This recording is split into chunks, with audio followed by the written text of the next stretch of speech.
All right, it is January 15th at 4:30. We have a quorum, and I think we even have a full quorum. So council is good. It is 4:30 on Wednesday, January 15th, and I am calling Bastrop City Council to order. Is it on? January 15th, BEDC calling the meeting to order at 4:31. And this evening we have a quorum, and just for the record, missing Pat Crawford this evening. Oh, wait a minute, Kevin is not here either, but I anticipate he'll be here shortly. And before we go on, most people understand that Ms. Crawford lost her spouse, and so we should keep that family in prayers. And I know that we sent out for the BEDC board when the service will be for Mr. Crawford, and if we share that with City Council, there's some of those folks that might want to be aware of that as well. So, Mayor, do they have a quorum? They do, 5 out of 7. And the mayor. Place 1. And 4 would be a quorum too out of 7. So we're good. Cameron wouldn't let us be not good. That's so correct. We are good. And with that, Catherine, do you have anything else you would like to add? No, I think we can just get started. This is going to be a workshop that we've all been looking forward to. Perfect. Mr. Cox. Thank you so much. And council, thank you again. It's been 20 hours, so thanks for showing back up today. Thank you for your time. And without further ado, we're going to jump right into this, and thank you for the citizenry for coming out as well. First and foremost, I'm going to interview our speaker and presenter today. His name is Jay Garner. He is he has a number of certifications. He has a certification is a certified economic developer. He has a CCE, and he is the president and founder of Garner Economics, LLC. He's been in this industry for 40 years, and he started off prominently in Mobile, Alabama, where they actually did in 1994 Jay Garner Day. Because of everything that he did there in Alabama as an economic developer director. Is that correct? All right. And since that time, he's been doing this in the private sector and been doing economic studies for economic development corporations, specifically strategic plans for economic development corporations specifically. And he has provided us with a phenomenal strategic plan based upon those 40 years of experience. He has a graduate degree from West Virginia University, a bachelor and master's in public administration, and he's also a graduate of the economic development course at the Georgia Institute of Technology. He's chaired and trained a number of organizations, has an ample amount of leadership skills, clearly, and has also served as the chair and was the founder of the Site Selectors Guild, which is also a very prestigious organization in our industry.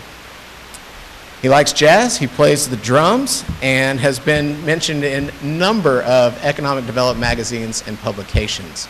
So his resume certainly precedes him, and at this time, I'd like to introduce Jay Garner. All right, thank you. That's much better than sounding like an obituary. You know, appreciate the introduction. What a wonderful opportunity it is to be back in Bastrop. Let me introduce Cindy Dancy, who's with us too. You're going to hear from her. She's our Director of Research, and we're going to tag team this presentation today. So members of the council and members of the Economic Development Corporation, thank you again for engaging us. And we got to spend time with Cameron today. When we got hired on this project last year, and we started doing field work in June, it was Mike's last day. So my first day on site was his last day, and so we kind of went through this, and your team really worked diligently to keep it all in place, and kudos to them. But what a dream it is to now meet Cameron. And I meet economic development CEOs from all over the country, and I can tell he's going to do you proud. So you had a great hire with Cameron. Let me get into our report. And what we'd like to do if it's okay with you, is we have a lot to present and we want to do it expeditiously. So if you don't mind, unless there's a burning question that you want to ask while we're presenting the information, because what you'll see is it's sort of a building block, that one component or one part will lead to another part and to another part. So if you would, maybe just make notes of any questions that you have, and then I promise you we'll be done in time so that we can engage you in all the dialogue that you want, feedback, if that's all right. Cameron gave you a little bit of background of what we are. Well, my firm is a boutique firm. There are 5 of us. I'm based in Atlanta, Georgia. We have a branch office in Greensboro, North Carolina. I have been doing this for 40 years, both as an economic development practitioner in places like Mobile, Chattanooga, Tennessee, Asheville, North Carolina, Tampa, Florida, and then for the last 17 years I've had my own company, and we do 2 things. We help communities like yours, states, regions, communities, urban and rural, large and small, craft economic development strategies. And we also do site location advisory work, which means companies hire us to help identify for them where they may want to do investments and expansions. So companies like Hill's Pet Food, Academy Sports, Hatfield Quality Meats, Future Pipe Industries are the types of companies that have hired us to help them do site searches. I mention that because we apply that knowledge of what companies are asking consultants like us when we're doing strategy work for you. So we're applying that kind of knowledge of what companies are looking for in the ideal community. There were 3 of us out of 5. There were 3 of us who were actively engaged in this project. And I was the project lead. Cindy was the research director, and then Tina Aitken served as our stakeholder engagement manager. So when we conduct a project like this, we look at basically a number of key tenets, or a number of key pillars that we call truths. What are those truths that are applicable to Bastrop in our strategy and our recommendations? And there are 4 of them we mentioned. So since I've been fortunate in doing this work for 40 years, I've been around the block a few times, and I've coined some phrases that are what we call economic development truths. Now, my team has affectionately or not so affectionately called them J-isms. So there are a couple of those that we want to point out. The first one is no product, no project. We've trademarked that. And what we mean by that is you can't sell from an empty wagon. And those who control the dirt control the project. So we have created some strategies that allow you to enhance the product. Because in certain areas, you are product rich, like your industrial park. In other areas, you are product poor, like you don't have much of a product for, say, office. So you'll see those kinds of recommendations. Second one is talent is the new currency. And that is so true today. This is, in my 40 years, this is the hottest economy I've ever worked in. It is the second full employment cycle I've worked in. The first one was in 1999 at the end of the dot-com bubble. Okay? But this one is more robust and more challenging for companies, large and small, because in 1999 we didn't have as many aging baby boomers like we have now. I'm one of them. And so a lot of those people aren't going back to work because they're retired and don't want to go back to work. So as a result of that, it's more and more challenging to find a skilled workforce. So creating a talent pipeline is a critical, absolutely critical, in achieving economic development success. A pipeline is created by skilling people up and getting more people to live and work in a community than population losses. So stay tuned, you're going to hear some recommendations related to that. Third, you market yourself regionally and you sell yourself locally. It's expensive to market yourself globally in the attraction of business. And that's why there are organizations which you're a partner of, like Opportunity Austin. But economic development is always sold on the local level, which is the reason why, it's all because it's the transaction. The real estate is local. So you market yourself regionally, you're doing that to an extent, but you sell yourself locally. We want to make sure there are your tools, your programs that complement that. And then lastly, Jack Welch was retired chairman of GE, and he ran GE when GE was a good company. Okay? And Jack Welch said, control your own destiny or somebody else will. Now, even though I live in Georgia and I've worked in economic development capacities in other states, I've always been the Pied Piper of the Texas economic development model, because you're controlling your own destiny to an extent. In 1979, Texas legislature said, we think that local communities can do a better job in economic development than us telling you how to do it. So there's over 600 municipalities in Texas that have either Type A, Type B, or both funding, and in 1979, that's when the half-cent sales tax was created. So you're mostly there in controlling your own destiny, but we are also offering some more recommendations so that you can do that on a local level more effectively. We did this project in 3 phases. We did a deep dive, which we call a discovery phase. We really did a background on the economy of Bastrop. We did site visits. We did a very robust stakeholder engagement, meaning we wanted to hear what your constituents, what your customers said about the business climate of Bastrop. How is it to do business in this community? And we were able to capture that information.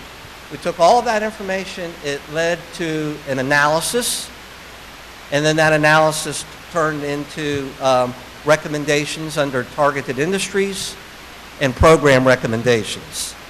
The first deliverable, which we gave to you in July, was a summary of that phase 1 that we call a competitive realities report.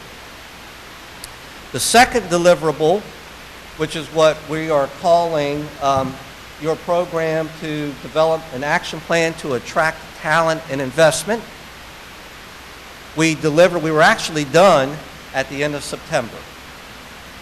But because we needed to have Cameron on board and get feedback, and here we are now delivering this final report.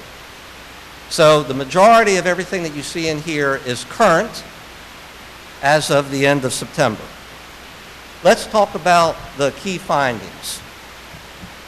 So, first of all, on stakeholder engagement. Whoop, I went too fast.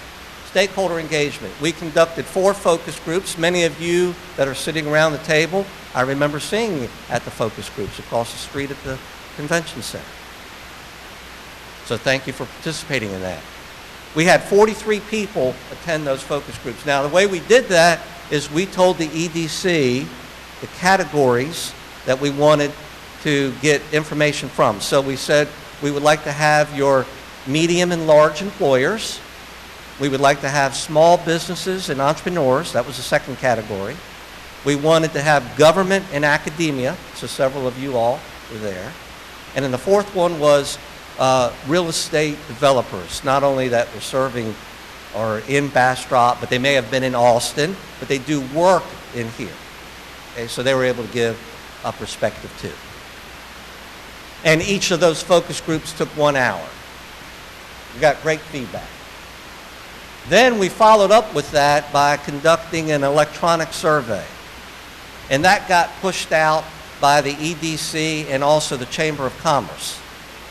And they pushed it out to their membership. We got 87 survey responses back.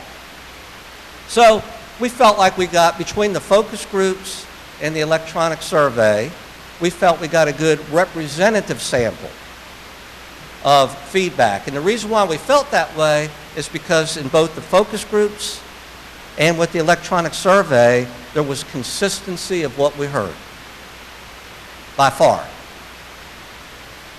So a theme started after the second focus group. So on the survey responses, and that's going to be a little bit of a challenge to see, but I think that the EDC did send the full report to you all in advance, right? So you may want to go back and look at it. But what this one says... And just real quickly, it's also uploaded to our website this morning, so that way anybody watching online can also go and access it right now live as well. Okay, great. All right. So, thank you for making that bigger. All right. Colin, thank you. All right.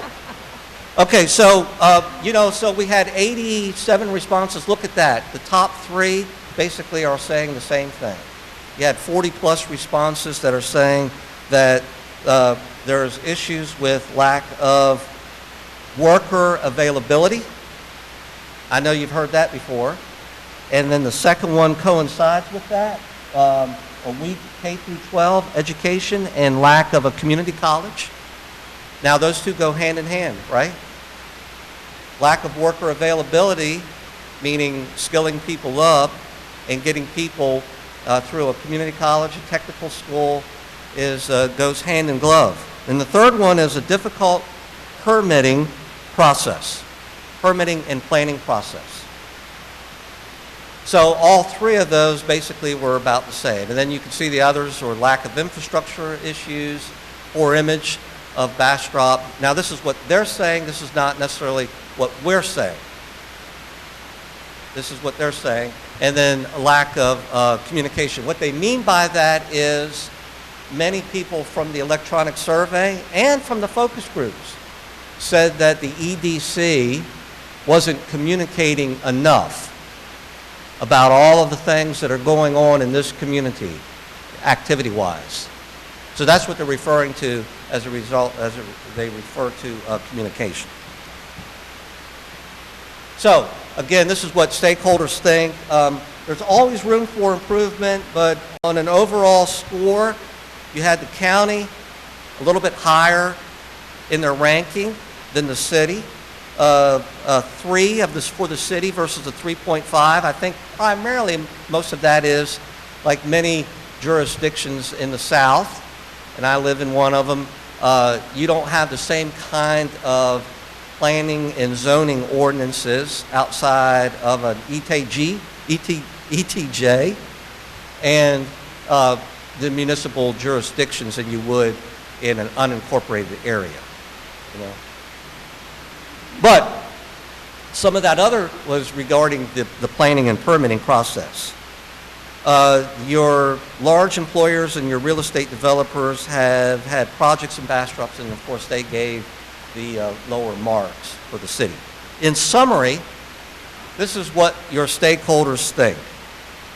As it relates to infrastructure challenges, they think there's challenges related to the road network, broadband internet access, your water and sewer capacity and infrastructure. I know that's getting better based on planning, and your difficulty in your planning and permitting process.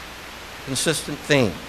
Under workforce concerns, which I totally agree with, insufficient training options and lack of affordable housing options for workers.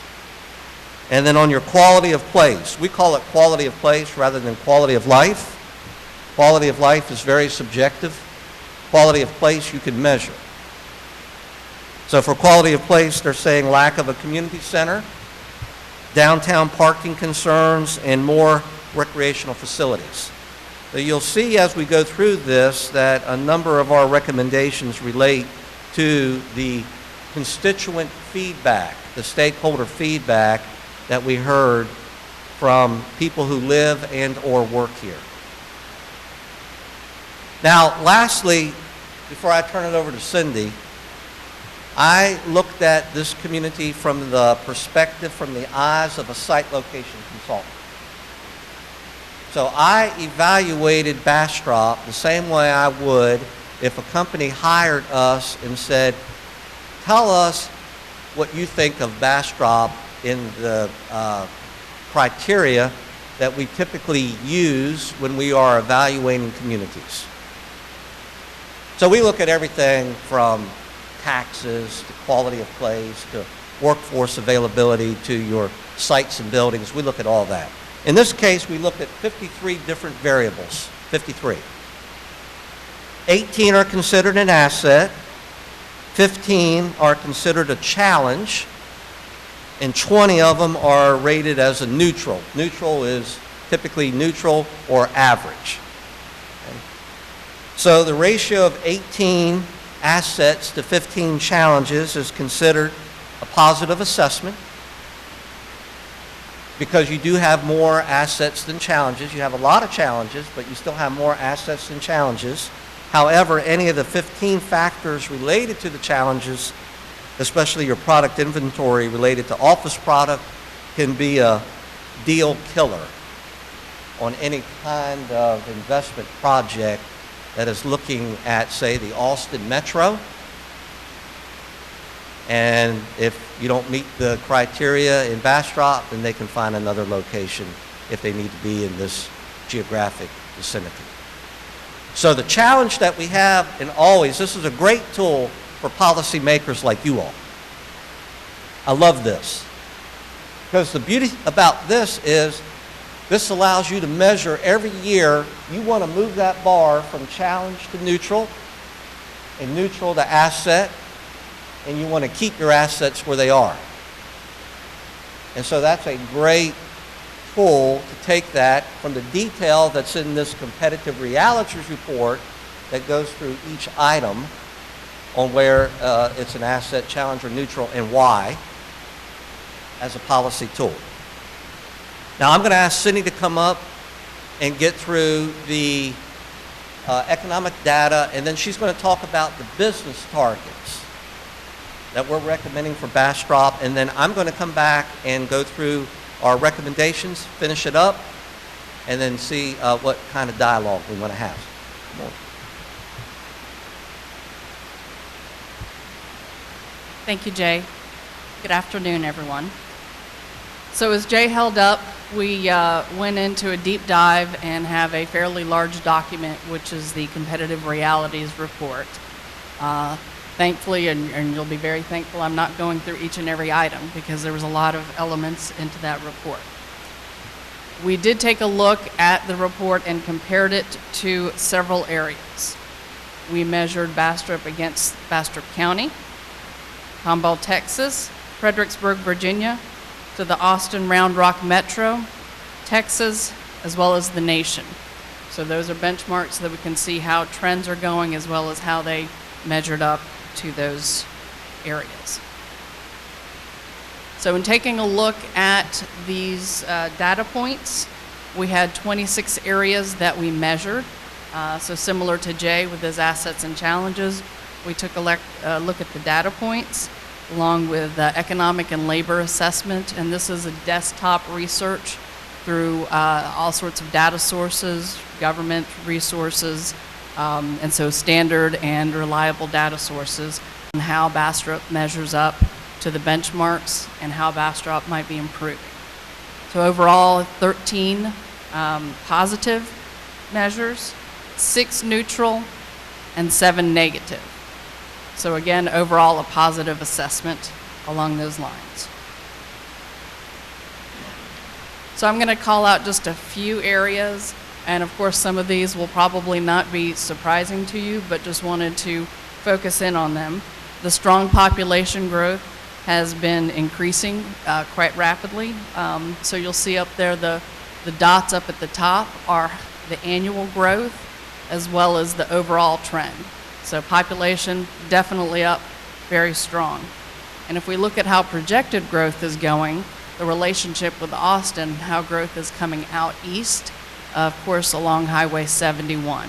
So this is projected to 2023 in growth by census tracts, and that growth is coming. Again, probably not a surprise to this audience. So the relationship with Austin also comes into factor with the commuting patterns. Overall, Bastrop has a net positive commute, or net positive jobs. So basically, more people are coming into work than are leaving. There's about 5,000 people who are driving into work in Bastrop, so that really makes it an employment center, and that's a positive factor. The one thing that is concerning, though, is that the percentage of people coming in is dropping. So the exchange, that dropped in the last 5 years 19%. So that advantage of being an employment center is coming down. You're going to be seeing more people leaving. So that's the balance where we feel a lot of the recommendations and some of the targets and going out and working with businesses will help alleviate. So on this one, as Jay mentioned, talent is the new currency, and talent coming out of educational institutions is important.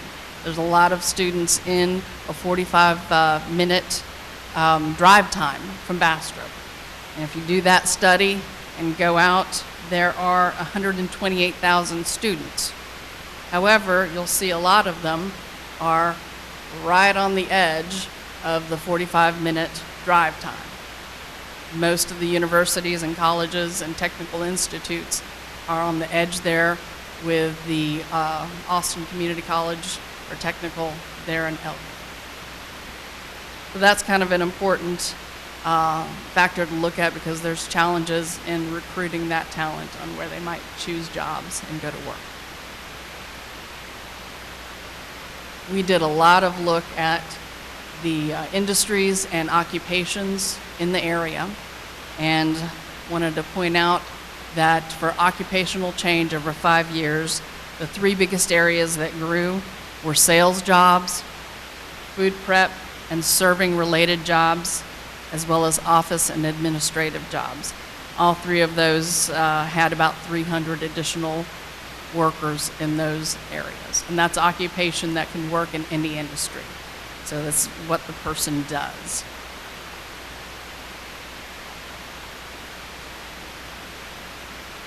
And then we'll move on to the targets.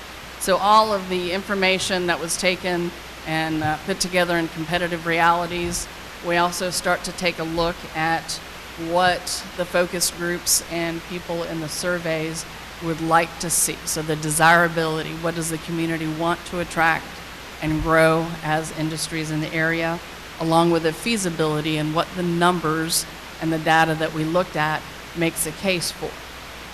So in looking at this, we came up with 6 or 5 regular targets and then a quality of place target. So a total of 6. Life science, agribusiness and food beverage processing, film and creative services, niche manufacturing, high value business services, and experiential and hospitality. So I will just briefly go over these and kind of hit some of the highlights on why we thought these might be good targets for Bastrop. So with life sciences, one of the biggest factors is the existence of MD Anderson. That's a well-known company here in the area doing incredible research, and that is really making a positive impact on the area. Overall, nationally, this industry is growing. There's also several other companies in the area that have either relocated or are headquartered in Bastrop that add to that along in the life sciences industry.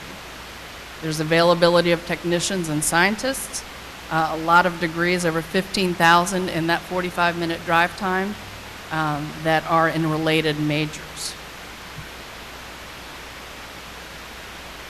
Another factor is that the majors and the degrees that are given are divided up. Not all of them are masters and PhDs. There's a lot in the associate degree level as well when you're looking at lab work and a lot of associated work. The next target is agribusiness, food and beverage processing. We took a look at the ag report for Bastrop County and found that it was ranked highly in Texas for fruits and nuts, pecans, I think in particular, very popular in the area, a lot of big crop. And it's also grown over the last 5 years, so there's a 26% increase. So we feel that that's a good factor of having your natural product in the area and being able to pull in food and beverage processing.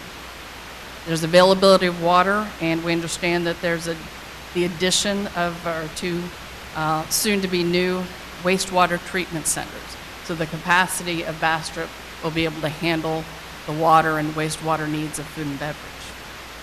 It is centrally located to be able to serve the regional and national market, as well as your cost of labor is lower here, competitive, and there's available developable land in the Bastrop Business and Industrial Park. For your film and creative services, the existence of the New Republic Studios with their 200-acre campus, and of course the new school that the Art Institute that's going to be, I think, later this year, if it's not already there, is going to be in there, housed there.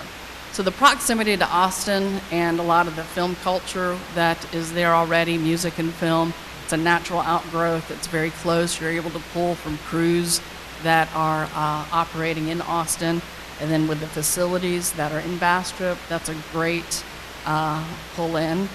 Addition to that, there's other careers that can be the post-production world, graphic arts, and so other creative services that are associated with that, but not necessarily exactly film industry. The proximity to the airport is a big factor in here, being able to move people in and out. And overall, the growth of the audiovisual products and video production in general. There's one note that video will account for 82% of all internet traffic by 2022. And so if you look at everything that comes in video, and I have two teenage sons, and so everything, if I could just make my chores into a video, I think they'd get it done. So everything is captured in video. So you think about that and how exponential that's going to be with what we can produce in video and the talent that you can build around that industry. The next one is niche manufacturing, and we wanted to pull out that there are available skills, but really we wanted to look at medium to smaller footprint of manufacturing. There's not a great deal of number of production workers right now, but there are enough and skills to do smaller level type operations. A couple of great examples in your community are the Deep in the Heart Art Foundry. That's a little tongue twister there. Deep in the Heart Art Foundry, as well as Jamco in the metalworking. There's also wood products, the availability of pine and woods in the area make another raw product that can be used in manufacturing, as well as just again being centrally located and competitive cost of labor. There is one comment that Jay will hit on a little bit, and that is the makerspace. If you're not familiar with that, that is an area, it's a bit of an incubator that allows you to do crafts, woodworking, metalworking. It's basically a creative, innovative space that you can leverage in your community and have members that are able to come in and grow manufacturing type businesses. And we will cover that a little bit more. So the next target is high value business services. And this, one of the biggest assets that you have is the airport and the proximity to the airport. And quite honestly, you can get to the airport to here quicker than you can from other areas, maybe even in Austin. And as we were coming out of the airport today, you know, we see Bastrop big and bold all over on directional signs. It's an incredible, as Jay mentioned, it's an incredible ad for Bastrop. So you are very close. It's a great asset. There's an opportunity for logistics type offices. We're not looking at the big footprint warehouses, but the people who are at the heart and the art of moving goods. So the logistics. There's also, it's a lower cost location for air. I think it was ranked 23rd for the cheapest in domestic flights. So really making it a factor of being able to move it out when you're looking at attracting office and back office type operations. And as I showed you before, the sales and admin type jobs are some of the fastest growing in Bastrop. I do want to note that the high-speed broadband is something that will need to be looked at for this target before it gets recruited heavily. So the final target that I want to talk about tonight, this afternoon, is experiential and hospitality. And that kind of is a quality of place target, and improving your quality of place. And the experiential factor is something that is really, I don't want to call it the hot button or the hot topic right now, but being able to experience. If you go into a retail shop, you know, a small shop downtown, it's the ambiance, it's being able to experience what it is. And in fact, a lot of effort has gone into making just about everything experiential. I went through a car wash that had rainbow and suds, and it became an experience.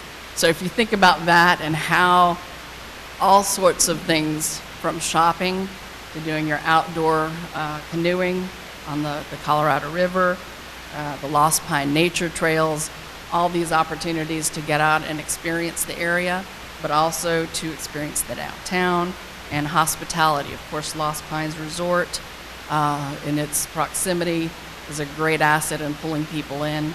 And then with that building, it makes another opportunity to have people come visit. And as people are visiting, it's also an opportunity to attract talent and, of course, retain talent as that grows.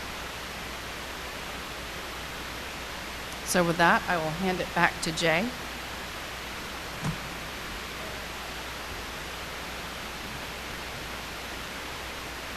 So we put together recommendations basically under 3 buckets.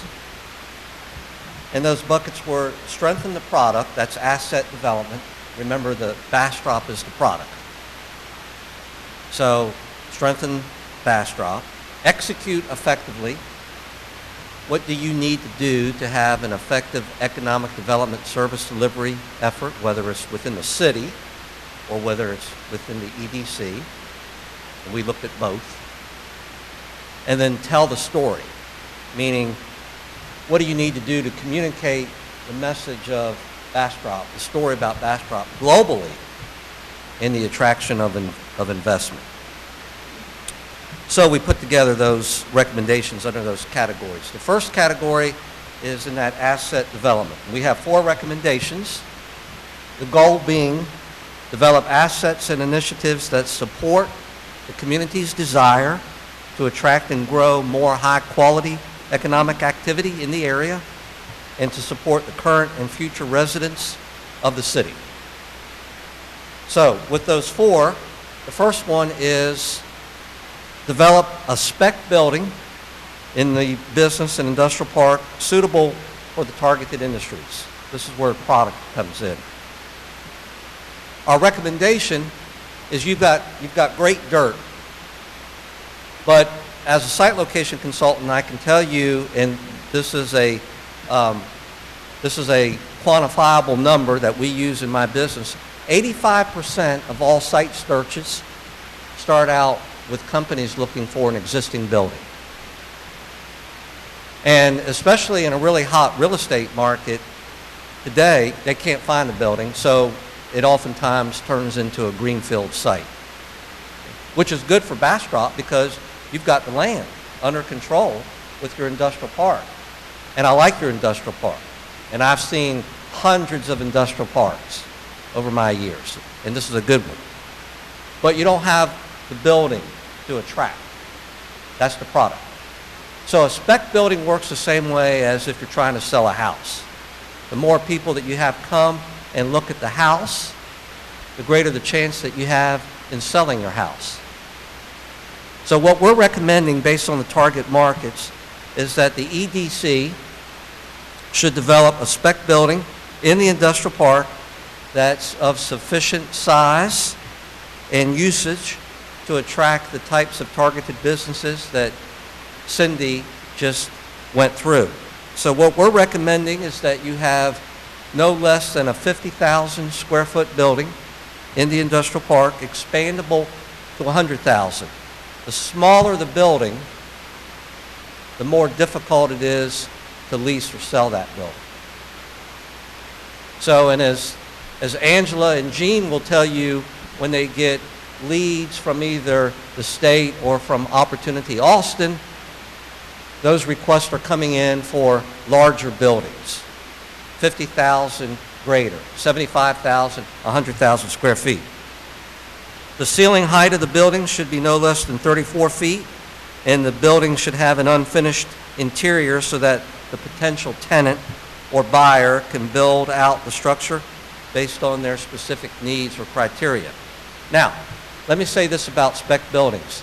They are with a risk, and I want to make sure everyone knows that up front, and we say that in our report.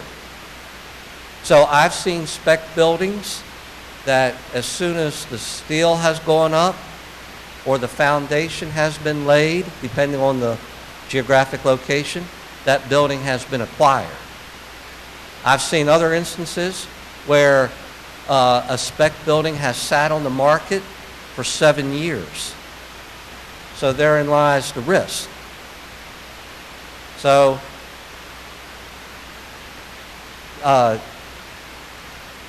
be prepared, be aware. As Cameron knows as a lawyer, caveat emptor, buyer beware, right? But we think it's a great opportunity for you all to bring that interest and activity to Bastrop. Secondly, we think that this is very important, that you should work to convince the community of the merits of attracting a new technical college in the community, in the city. Now, I got all the history about what happened with Austin Community College when we were here doing our field work. And so I understand, I've got schooled on the politics and all that. But as somebody who is working with companies that are looking for a skilled workforce, which is the number one consideration that companies are looking at now, it broke my heart when it went to Elgin and not to Bastrop. Okay? So, by not having a technical or community college offering curriculum choices for the occupations that both your existing companies and the targeted business sectors need, Bastrop will be left behind its competitors both on a regional and national level. And I can tell you folks that because you weren't in either the large or the small business focus groups, 100% of them said we're having a difficult time finding skilled labor, okay? Or any labor. So the attraction of the Art Institute to Bastrop is a positive accomplishment, but its curriculum will be limited based on its offerings of the college.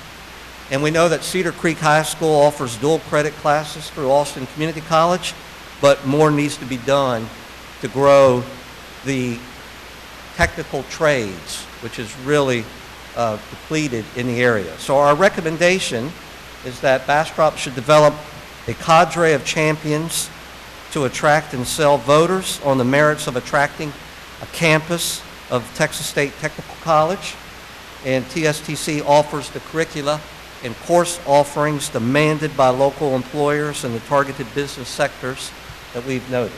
So mostly technical trades that are needed, and with TSTC, you know, they basically can go anywhere in the state of Texas. So compared to the way community colleges work, what community colleges have to have within their certain jurisdictions, certain regional jurisdictions. So we have some best practice examples of that. You can see the map up there that shows where Texas State Technical College is currently located, the different offices. We used Brownwood, Texas as an example of how they were able to do that to grow and skill up their talent pipeline. All right, the third recommendation, and that is to develop, and this is more of doing a feasibility study to develop a sports complex for local use and as a destination attraction in amateur sports. So focus group participants and local citizens and stakeholders who responded to the survey voiced the need for recreational venues, such as a variety of ball fields for families and children in the community. In addition to answering resident needs, such venues, if they're created on a large enough scale and quality to differentiate themselves from just the traditional local ball field, can have the added economic impact of attracting visitors. You know, all these travel teams who go everywhere for this. So, and youth sports and sports-related travel are creating an approximate economic impact of $7 billion a year nationally. $7 billion a year nationally. So our recommendation, and by the way, we did the City of Round Rock's strategy about 3 years ago, and it's amazing to see how they have gone through that evolution to where they now brand themselves as the sports capital of Texas. And I look at their economic impact because we had to measure that on how they did it. But like in Atlanta, you know, we have one of these big things in North Atlanta, and we have one that I just sent to Angela and Cameron today, was announced, the new one going to be in South Atlanta, where I live, because the geographic distance is great enough. You've got enough distance and traffic, and you can also brand yourself differently if a feasibility study comes back properly that says this has merit, to where Round Rock shouldn't be competition for you if you go in this route. So the recommendation is to meet both resident demand and the potential to make economic activity occur, grow your hospitality and quality of place sector in the community. We're suggesting that the city conduct a feasibility analysis to determine whether or not a youth and amateur sports complex could be used by local citizens and also attract revenue and visitors from all over, either regionally or all over the country. The analysis should take into account existing venues in the Austin Metro and identify a niche for Bastrop that's aligned with resident demands. And although we've talked about Round Rock has developed and branded itself as the sports capital, the geographic distance to Bastrop from Austin suggests that Bastrop could offer other options, and they may be able to do it at a lower cost alternative. There are a couple of these firms. We have one example in the full report. We don't do this kind of analysis, but we do have an example in the report. There's a firm, for example, all they do is this kind of stuff out of Florida.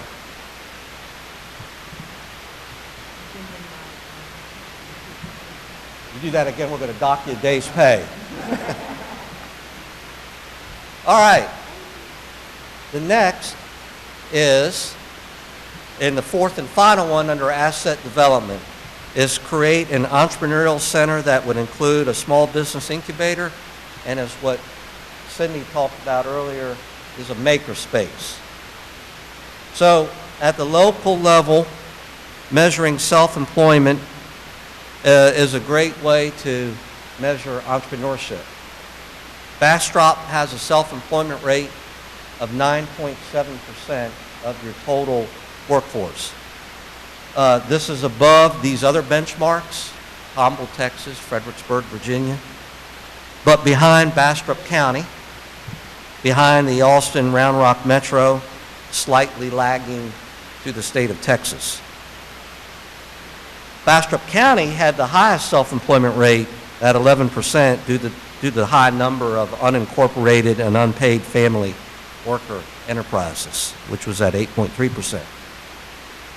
So our recommendation is that because there's no 4-year institution in Bastrop, there's no 2-year institution in Bastrop, there's no technical college in Bastrop, you still need to do something to help foster entrepreneurship. The majority of all new jobs are going to be created, continue to be created by entrepreneurs. I never thought I was. I started my business 17 years ago.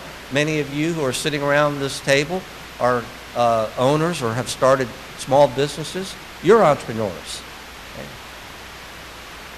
So you want to do what you can to grow the entrepreneurship. And so our recommendation is that the city and the EDC should partner and either find a vacant facility, which needs to be about 2,000 square feet, that will allow for the development of an entrepreneurial center or a knowledge center, and seek funding to construct perhaps in the industrial park, which would be a great location for a knowledge center or an entrepreneurial center. Now, adding a maker space to that within the facility really sets it apart. It differentiates you, because the maker space will have everything from high tech to no tech, from sewing machines to CNC machines. So it's a significant economic opportunity for a community that I think is built around the entrepreneurial framework of this area. We have one recommendation under Execute Effectively. We looked at the EDC. This was, remember, before Cameron was here. And let me just say before I forget, Kathy, Angela, Jean did absolutely yeoman's work when essentially you had a rudderless office. So they did what they needed to do to make it work, and I thank them for that, and I know that you all do too. So we didn't have any recommendations except on the marketing side, which we get to lastly, on enhancing the EDC. So kudos to you for that. But we do have a recommendation on the city. And that's because we heard pretty significantly from a large number of people. I mean, you look at those surveys, you look at feedback from the focus group, and that is to enhance the permitting and planning process within the city.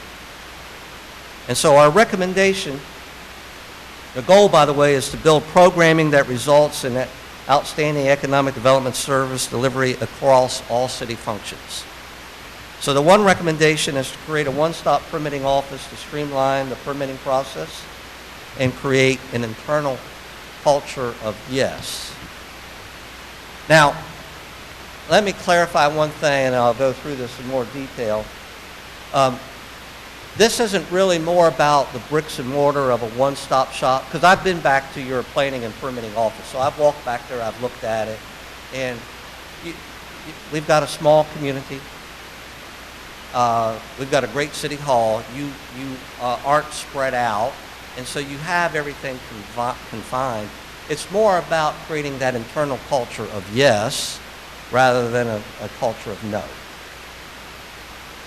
So, economic development, wealth building occurs when private investment causes a snowball effect for more private investment. The role of government, you city council policymakers, the role of government in the economic development process is to nurture a strong business climate and implement a service delivery that serves as a catalyst and a facilitator for investment to occur rather than as an inhibitor. And when I work around the country and I see dynamic economies, it's because the policymakers are all on the same page, making sure that staff is implementing policy of an effective economic development model. And when I see things going south or sideways, it's because they're not in sync. Okay? I can't, it wasn't part of our scope to evaluate the permitting process, but it should tell you a lot when your constituents in large numbers are telling you there's a problem. So, comments related to the city's permitting and planning process were numerous. Many participants stated the process is difficult, the rules are unclear, the interpretations are unpredictable. Survey respondents agreed with the sentiment, ranking the difficult permitting process as one of the largest obstacles in enticing new development. There was also considerable conversation on the particular examples of applying signage to buildings, citing different applications of rules and confusion over what is actually permitted. One participant felt it was sometimes based on who the applicant is rather than the business's activity. The perception is so detrimental that a business owner stated publicly that they developed just outside the city limit ETJ border to avoid working with the city. I can't validate that. They said it, and they said it in front of a lot of people. The city should create, so here's our recommendation. The city should create a one-stop shop to facilitate planning and inspection process. A one-stop shop should help those who live or do business in Bastrop find what they need in the most efficient and time-saving manner. Information on city development processes, including case submittals, plan submittals, permits, development records would be accessible in one location. Whether a business is looking to develop a property or renovate a commercial building, the one-stop shop would be the place to start. Now, this was done before this Texas legislation went into effect. So there's that to deal with now. You have that, but it still doesn't take away from the culture. And so that's my only focus is back to you, is to make sure that you still have that culture of working with folks. Now, look, I have a master's degree in public administration. I wanted to be a city manager until I realized I didn't want to be a city manager. Okay, I did an internship with the International City Management Association because I was required to do so, and then I said, I'm out of that stuff. So here I am in economic development. So economic developers are doers. Planners are regulators.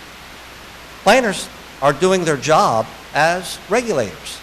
They are doing their job. The difference is you got to make sure that they're all on the same page, working for a common goal of achieving economic development activity. Not against each other, but working in harmony. All right, lastly, and I'm going to go through these very quickly because these mostly impact the EDC, and many of these are already being implemented since we were done with our work in September, and the EDC had this since then. They were trying to get some of the low-hanging fruit implemented quickly. And so that's tell the story, the goal of which is tell the Bastrop story and promote the brand. Bastrop is the brand, locally and globally. So we have 4 recommendations, the first of which is update the EDC's website. You're doing that now. We made specific recommendations on what they should be doing, and you're doing that with the firm that you're engaging to do so. So we wanted to make sure that you had the right information in there that customers like me, because I'm a customer too as a site location consultant, okay, are important to have. Secondly, which was B, we're suggesting that you enhance and utilize social media channels for local community awareness. Remember in the beginning, a lot of people said, y'all aren't communicating. We don't know the story of what's going on. All these great things are going on, so, but we don't know that. So tell the story better. So we're saying that the EDC should have a program that we're calling All Things Economic Development. Much of the community engagement that occurred during the discovery process suggested that you need to do a better job in messaging activities occurring in your community. And so social media platforms such as Twitter, YouTube, email newsletters are examples of the different communication platforms that you can use to tell the story better. Next, you're doing this. We're thinking you need to do it a little bit more robust. Gene is doing this now pretty, I think, aggressively. And that's an external outreach effort to Austin and San Antonio real estate brokers and developers. They can be of great help promoting Bastrop as a lower cost yet quality alternative to other parts of the Austin metro, especially once you get new product that comes online, like if you do a spec building or the knowledge center, the incubator, the makerspace, anything like that. If some real estate developer takes the risk and creates office development activity, bringing those brokers in from Austin and San Antonio is a great way. We're suggesting how you do that through a developer's day. The next, of course, is to partner with Opportunity Austin. That's their brand name for the Austin Chamber. Also partner with Texas One, which now goes by Go Big in Texas, and Team Texas. You're doing that now. You can do it a little bit more robust. All it takes is a little bit of money. And calling on consultants and companies in the major markets that have the highest concentration of these targeted industry sectors or consultants. So for consultants, we have a map up there. They're clustered in like 5 locations: Atlanta, New York, New Jersey, Chicago, Dallas-Fort Worth area, and a little bit in the LA area. So these are good pockets of opportunity. And the last one is to execute a process for lead generation so that you have a real rifle approach rather than a shotgun approach in calling on these targeted businesses that we've outlined for you. And we've made some recommendations to Cameron and his team on some of the firms that you should interview. We don't do that kind of work. It's a conflict of interest for us to determine whether or not they might be a good fit. So with that, what's next? Well, I think you're on your way to leveraging your great location within a growing metro area and raise your visibility as a competitive place for high-quality businesses. The New Republic people, when they were in our focus group, I mean, they just went on and on and on about how wonderful it is to be here. It's also a lot less expensive to be here than it is over there.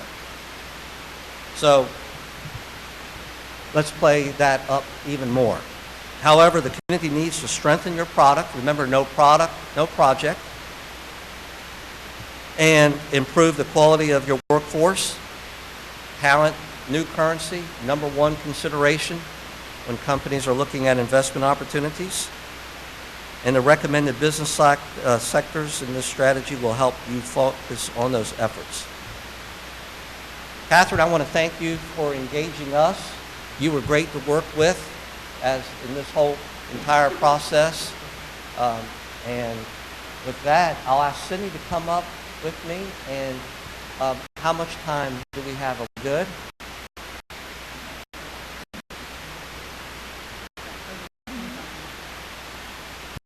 What? So, okay, great. So, thank you all for the opportunity again, and what questions might you have?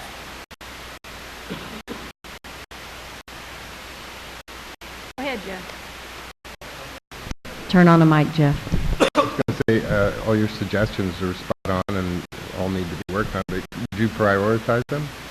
We did, actually. In the report, at the end report, we have a recommendation summary, and then we have over a 5-year period, what year they should be implemented. So we did try to do that. Okay, that's another question then. You said 5,000 people commute into Bastrop to work? Is that from outside Bastrop County or outside the city? Or got surprised because I So commute out and- the area that we looked at was the city limits, and this is from census data, and so it showed, 5,000 people coming in. Now, it can be somebody who lives 1 mile outside of the city limits. It could be somebody in Austin, but collectively, 5,000 people coming into the city limits to work.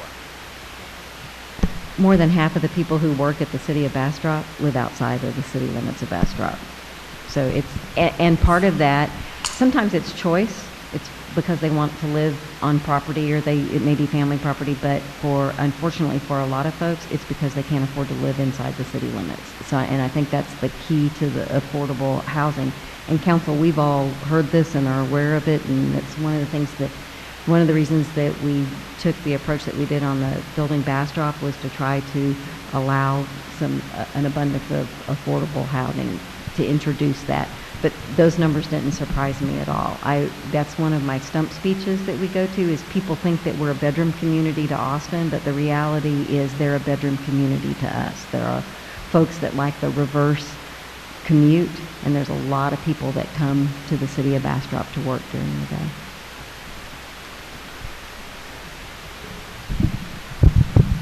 So just kind of jumping back to, did you prioritize them? I'm curious about what's not there. So when you did your research, and then you did your analysis, and then you came up with your recommendations, many times you want to narrow that to a certain number. I don't know if that's the case, or if you put everything in there, regardless of how many. So was there one on the edge that almost made it, that you thought a lot about, that you did not include? Is there just something out there that was so close, but not close enough? The one, do you remember? Oh, I'm sorry. That's a great question, because there was.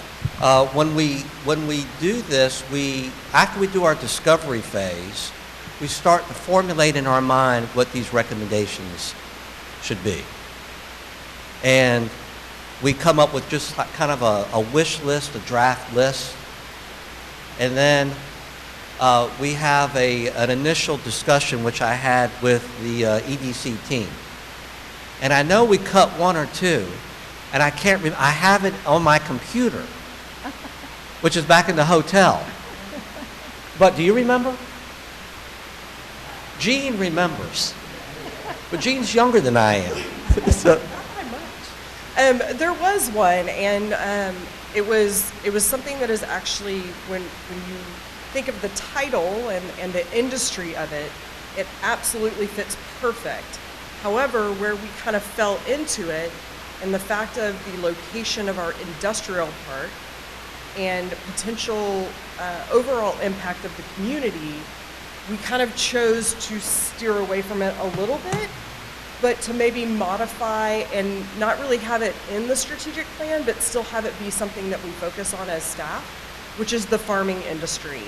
And what caused us to kind of we fell into the processing side, mainly in the animal aspect of it, and it's not that we're not for that being in our community. However, from an industrial park standpoint and where it sits, and the fact that it backs up to residential, we chose that wasn't really something we were comfortable as staff promoting in that location.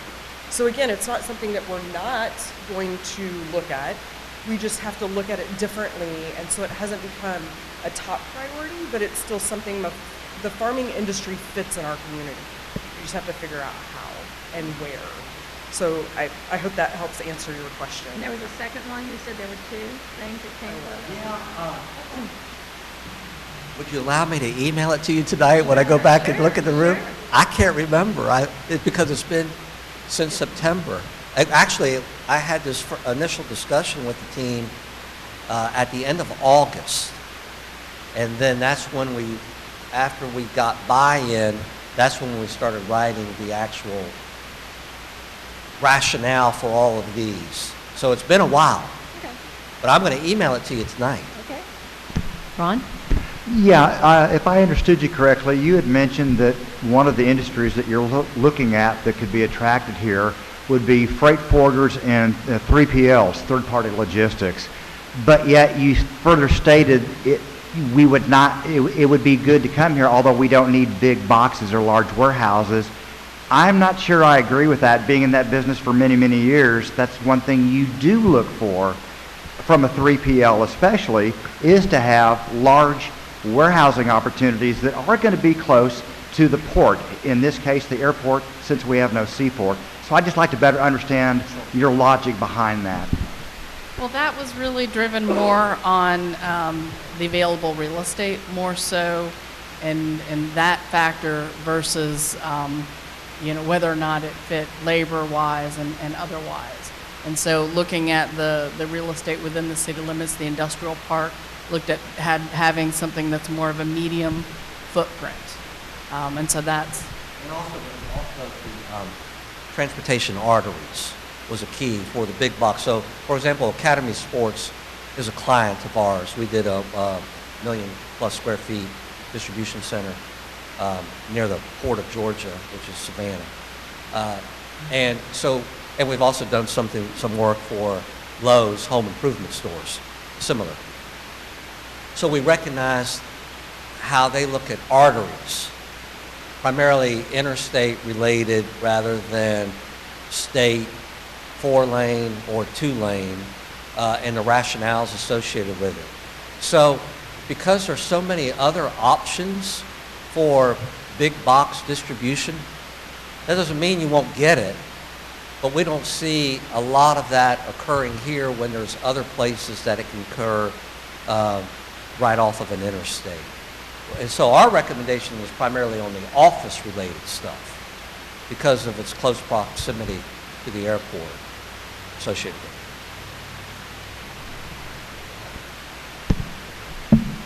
I would hope, obviously, you're not going to turn away anything. Just because they're not a targeted industry, you're not going to turn them away if they come to you, right?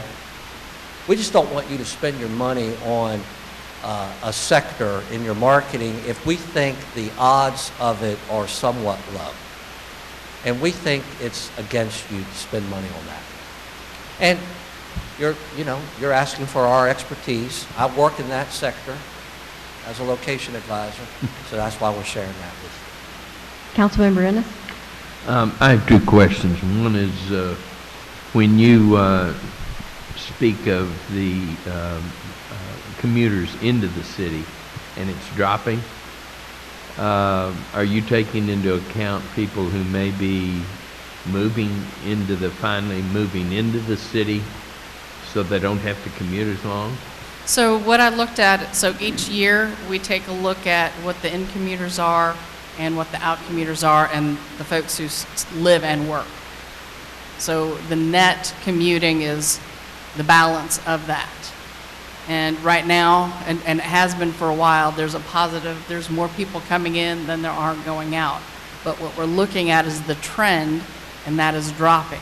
And so the net number at the end of the day dropped 19% over 5 years. What I'm saying is, though, that those people that are coming in are dropping, right? Mm-hmm. Could they be new to residents? town? They could be. Okay, that's my second question is, and if I asked Councilman Jackson this, he could tell me right off the top of his head. But we talk about facilities for like sports facilities and those kind of things. We have ball fields, we have soccer fields, we have parks. I always have a hard time wrapping my head around what does that look like in your estimation?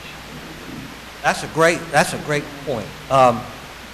What I always encourage you all to do, when you read the report and you see the rationale for it, I always recommend that you go and you do basically a show and tell, a community visit, and see. So, of course, obviously the closest one that I'm familiar is the one in Round Rock. So you can see this mega complex that's attracting all of these outside people and also being used by local residents. Okay? Now, we left in here multiple examples around the country of these amateur sports complexes. And if there's a way that you might pick one or two outside of Texas maybe and take a look and do a visit, I would strongly encourage that.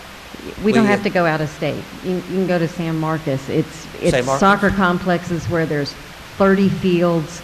It's a competition for the weekend, and people like Kevin Plunkett load up their family and spend 3 nights because there's 5 games over 3 days. So it's not 1 or 2 fields. It's a complex where you can do a tournament and people come from a 2-hour to a 5-hour drive kind of thing. I think that's the kind of thing he's talking about. That It's not is. 1 or 2 fields. It's a major complex. Mega complex.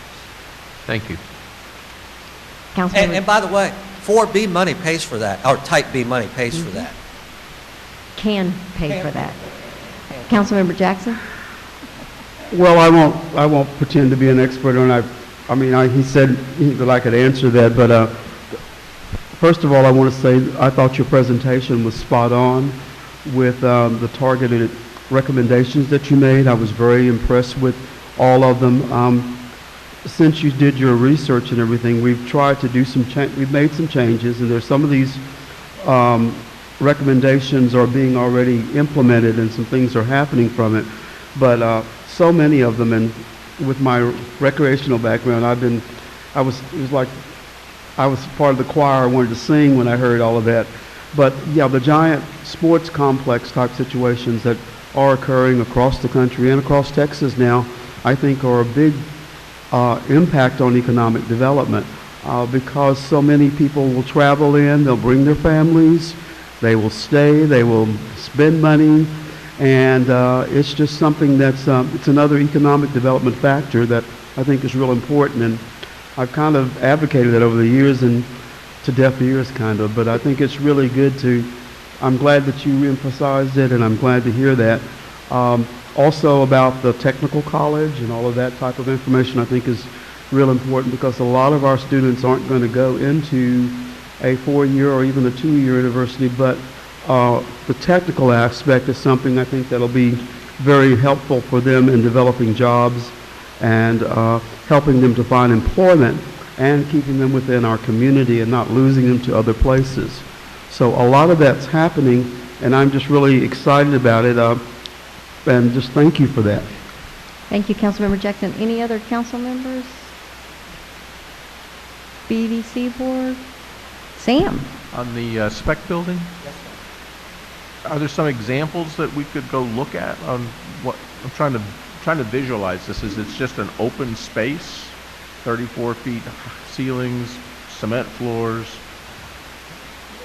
I'm thinking it seems very industrial, but it could then be revamped into Class A office space, or? Usually not with 34-foot ceiling height. So there are some examples that we gave in here. You do not pour the floor.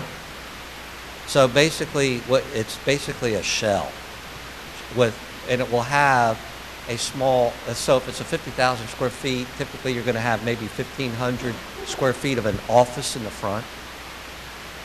But you want to make it expandable. So if you do it in the Bastrop Industrial Park, you want to make sure that it can be doubled in size, but you don't pour the floor. The higher the ceiling height, the better. It can't really be repurposed for office. We'd love to see more office in Bastrop. Oh, go ahead. But you don't think office spec would be the way to go? You think Office spec is Industrial really hard in a small community. I don't know of a private developer that would take the risk, and I wouldn't recommend it to you all, which is the reason why I don't have it in here, you all doing that. Yeah, I was going to say that's good private money, not for Councilmember Jackson?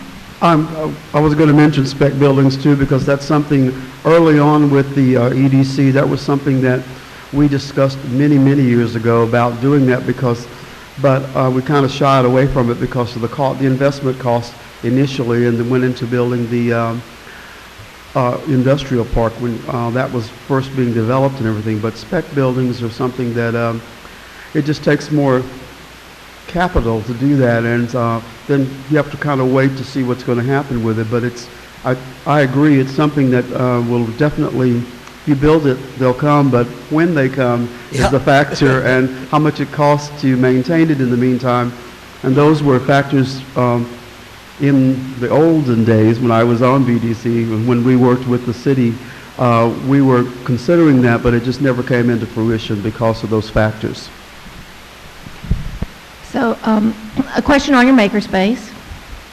So, makerspaces come in lots of business models.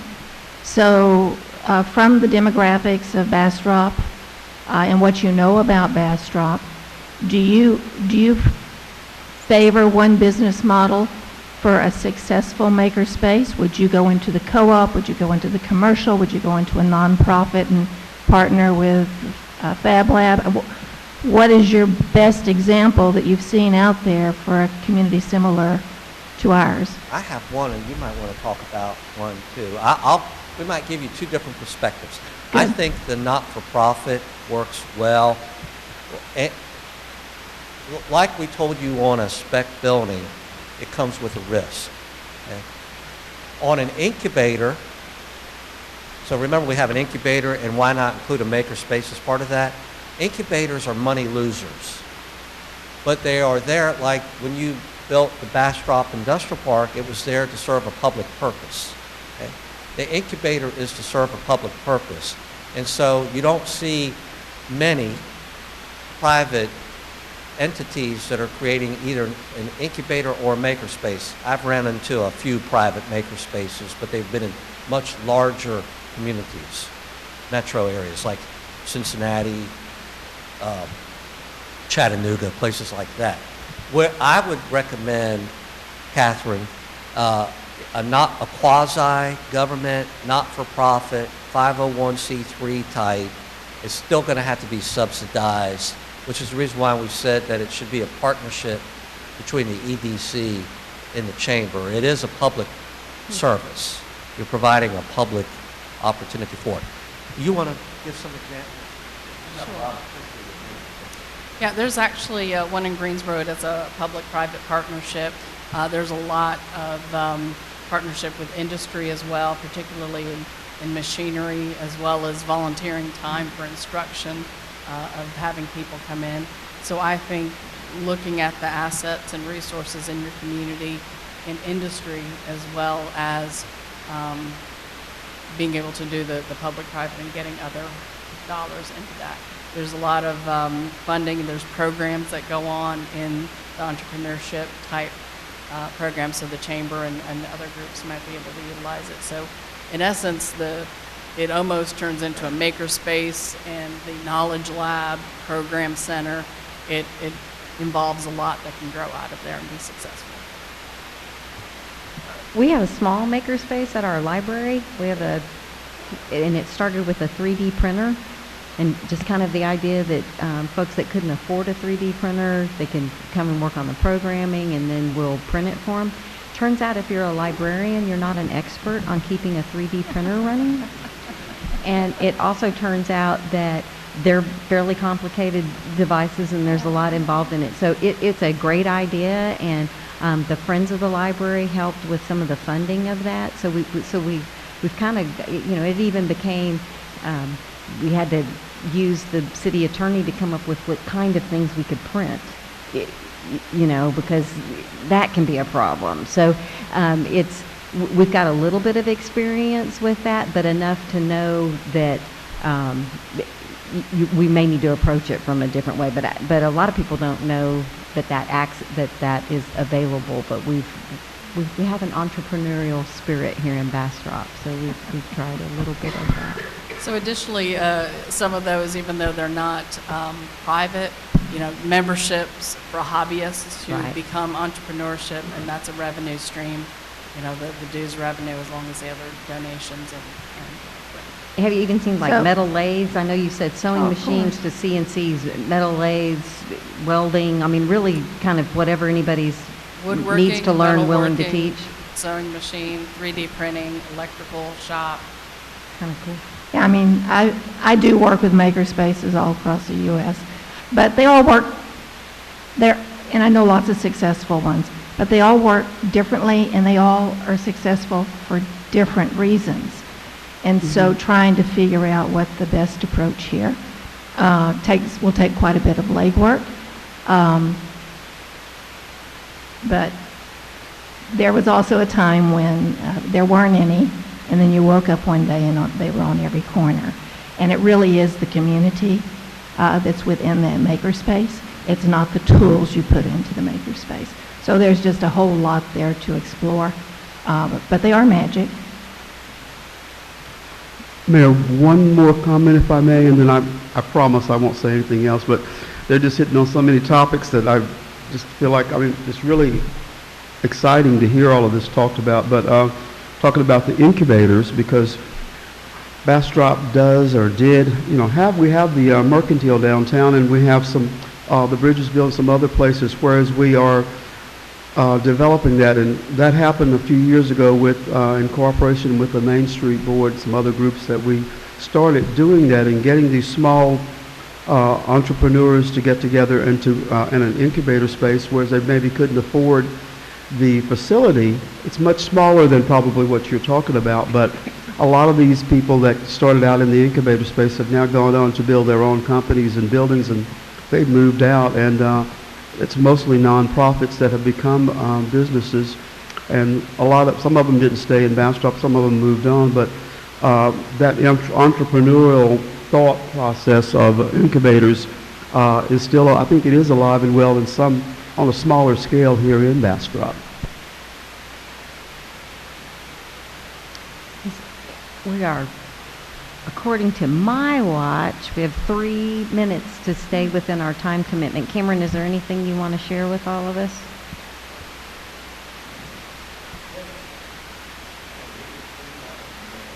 With the board is that our retreat is a week from Monday, and we're going to make this is our retreat, is talking about this and ways to implement this strategy, both with us marketing-wise and as well as with the city.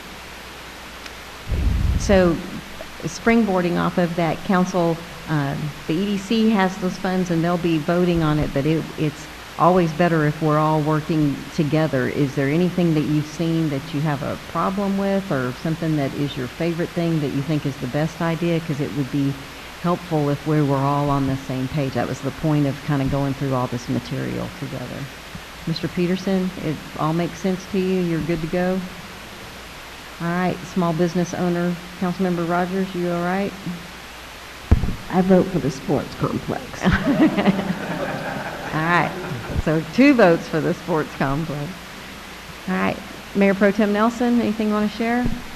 In listening to the presentation, again, a great presentation, it seemed a lot like a lot of the experiences people have were single experiences and had a very subjective opinion to it, and I think with improved messaging, collaborative messaging, that we move that to objective opinions about what's going on in the city of Bastrop. So I think this is a good step forward. City Manager, you want to make any comments? All right, well, we truly appreciate your time. Councilmember Peterson, we're at item number 3. On behalf of Bastrop City Council, I'll make a motion to adjourn. It's 5:59 and City Council is adjourned. Would anybody like to make a motion from the EDC to adjourn? So moved. Thank you. Adjourn. All right, thank you very much.